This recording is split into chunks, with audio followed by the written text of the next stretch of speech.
इसमें ये देखा जा रहा था कि संगठन का स्वरूप जो बनाया गया था चुनाव के दरमियान, वो संगठन का स्वरूप यथावत है कि नहीं है, इसमें कुछ बदलाव हुआ कि नहीं हुआ।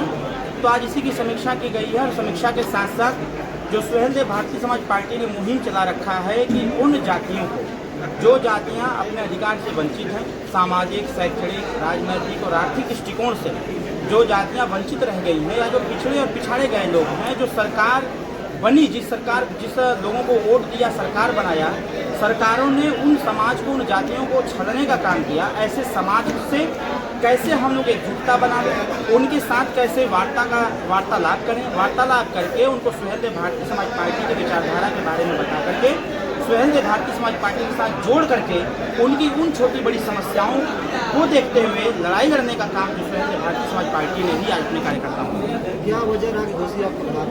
देखिए, कोई वजह नहीं रहा है। और जहाँ चुनावी मैदान था, चुनावी मैदान में सब लोग अपनी अपनी ताकत लगाते हैं और यहाँ ये जनता का चुनाव है। यहाँ न तो माननीय सुधाकर सिंह जी का चुनाव था, न ही दारा सिंह चौहान जी का चुनाव था। यहाँ जनता का चुनाव था और जनता ने अपना निर्णय ले लिया था कि नहीं, मुझे इस बार क्या करना है।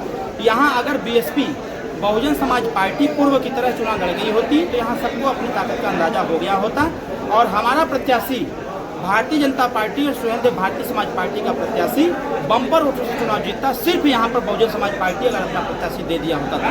बिहार में वो जातिगत समीकरण आ गया, मतलब वो आ गया, आंकड़ा आ गया, राजभर उसमें से गायब। मैं तो यही कह रहा हूँ ना कि बिहार के नेता, बिहार के जो राजनेता हैं, जो सरकार चला रहे हैं, उसमें इतने बड़े बड़े घोटालेबाज हैं कि चारा घोटाला, इक्विपमेंट घोटाला, फिर उसका स्वास्थ्य में दवाई घोटाला, ऐसे तमाम अनाज घोटाला, ऐसे घोटालेबाज घोटाला करते करते अब जातियों का भी घोटाला चालू कर दिया उन लोगों ने। इस पर हम लोगों को आपत्ति है और बार बार हम लोगों ने इस चीज़ को सरकार को भी बताने का कार्य किया है। अभी कल मैं बिहार में ही था, कल भी मैंने इस चीज़ की चुनौती दिया है कि आप अपना एक कमेटी तैयार कर दो और हम अपने पार्टी के कार्यकर्ता नेता लगा देते हैं। आप घूम घूम कर सर्वे कर लीजिए, सर्वे में आपको पता चल जाएगा कि किसकी कितनी संख्या है, किसकी कितनी जनसंख्या है। क्या लगता है आप लोग बिहार चुनाव में जा रहे हैं, ऐसे राजभर वहाँ से आंकड़े नहीं बता? देखिए, सरकार के आंकड़े पेश कर देने से किसी की संख्या घट नहीं जाती है। जिसकी संख्या जितनी है वो यथावत बनी रहेगी। तो सरकार तो अपने पक्ष में ही आंकड़ा दिया है। वो तो ये समीकरण तैयार किया है, 2024 के पहले माहौल बनाने का प्रयास किया है कि बिहार में जो वो MY फैक्टर है वो एकदम मजबूत फैक्टर है।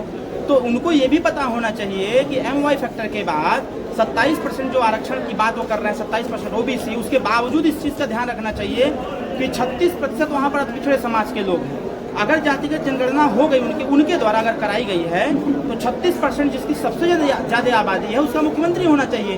तो माननीय नीतीश जी और तेजस्वी यादव जी, लालू यादव जी इस चीज़ का आकलन कर लें, आपसे सामंजस्य बना करके किसी राजभर समाज को या रजवार को या राजवंशी को या किसी एक पिछड़े समाज के व्यक्ति को वहाँ मुख्यमंत्री का कुर्सी पर बैठाने का काम कर दे, अपने आप सब कुछ स्पष्ट और साफ हो जाएगा।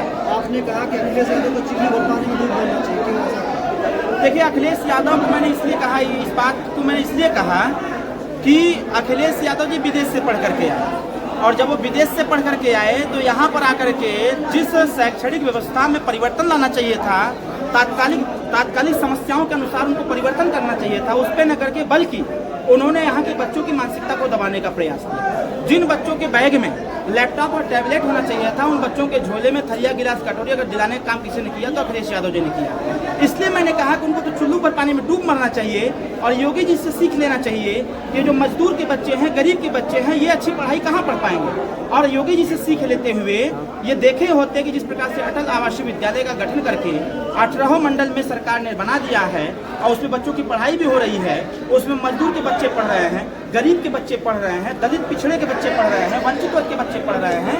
तो वहाँ पढ़ाई पढ़ने से जब वो अच्छी पढ़ाई पढ़ेंगे तभी अच्छा ज्ञान प्राप्त करेंगे और जब अच्छा ज्ञान प्राप्त करेंगे तो आगे बढ़ने का भी प्रयास करेंगे। आपने कहा कि घोषी में चर्चा चली अरविंद राजभर।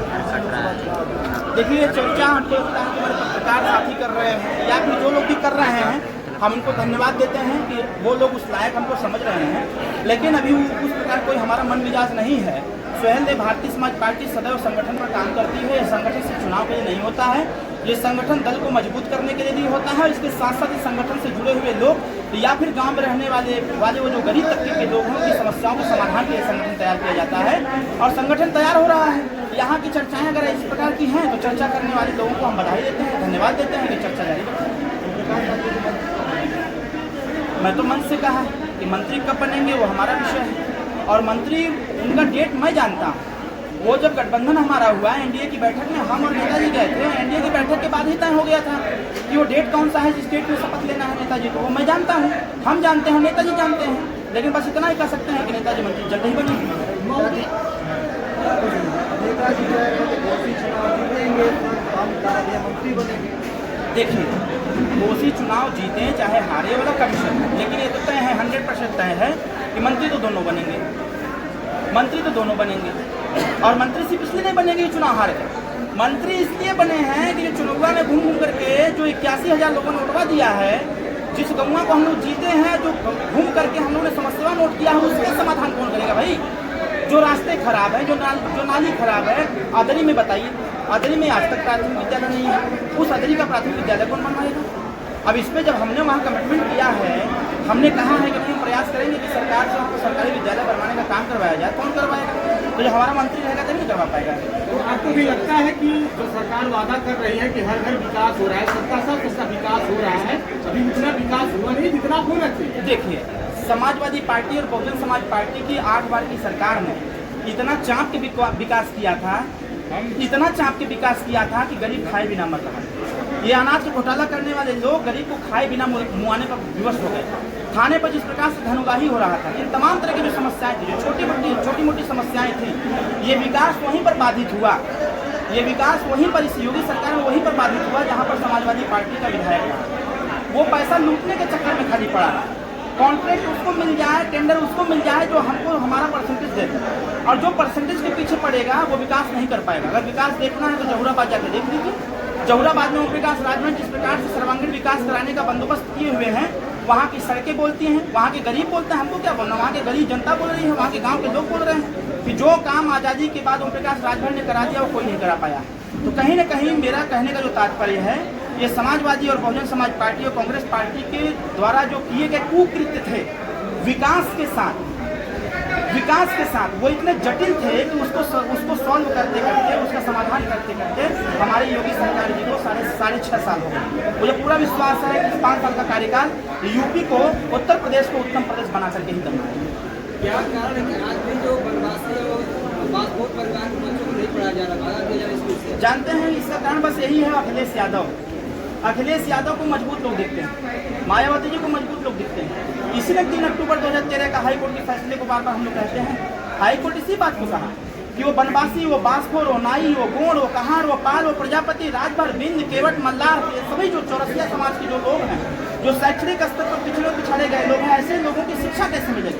जब 3 अक्टूबर 2013 का हाईकोर्ट ने फैसला दिया कि 7% अलग करके 20% अलग कर दीजिए, 20% में जो जातियाँ आती हैं, 23% में से 6% अलग करके बाकी जो लेफ्ट बचता है उसको एक तरफ कर दीजिए।